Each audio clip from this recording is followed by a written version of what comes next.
Raja, thanks for coming. కార్మికుల సమస్య కదా, రాక తప్పుతుందా?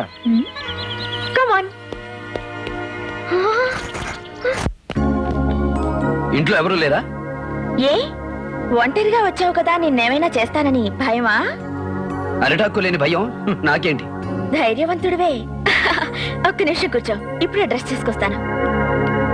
అమ్మయ్యా, ఇప్పటి వరకు మంచిగానే ఉన్నది. నమ్మ కడుపు మాడా. సారీ, లేట్ అయిందా? లేదు. నా డ్రెస్ బాగుందా? నచ్చాల్సింది నాకు కాదు, నిన్ను కట్టుకోబోయేవాడికి. నన్ను కట్టుకోబోయేవాడివి నువ్వే కావచ్చుగా. కలగంటున్నావా? కల కాదు, నువ్వంటే నాకిష్టం Raja. I love you so much. ఓహో, అందుకేనా కార్మికుల సమస్యను పిలిచి వయ్యారాలు వడ్డించాలని చూస్తున్నావు? నన్ను పెళ్లి చేసుకోవడానికి నువ్వు ఇష్టపడకపోతే నిజంగానే ఆ కార్మికులను పనిలోంచి తీసేస్తాను.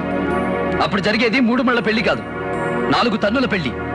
అగో ఏంటి, ఆడది కోరుకుంటే అలుసైపోతుందన్న సామెతని నిజం చేద్దామనా? నా కూతుర్ని విదిలించుకుని వెళ్ళిపోతావు? ఓహో, తమరు పైనే ఉన్నారా? డ్రెస్ సెలెక్ట్ చేసి పంపారా? బాబు, నా కూతుర్ని పెళ్లి చేసుకో అని ఆడపిల్లల తండ్రిని చూశాను గాని కన్న కూతుర్ని మగాళ్ల పైకి తోలే బ్రోకర్ బెథవని నిన్నే చూశాను. శభాష్ గురు, నా ఎంట్రీ లేకుండా సూపర్ ఫినిషింగ్ ఇచ్చినావు. ఓయ్ పోరి, గురుడు చెప్పిన మాటలు గొంతుకు అడ్డం పడుంటాయి. సరే పానీ లాగించు, దిగిపోతుంది. చలో గురు. చలో రాధా భాయి.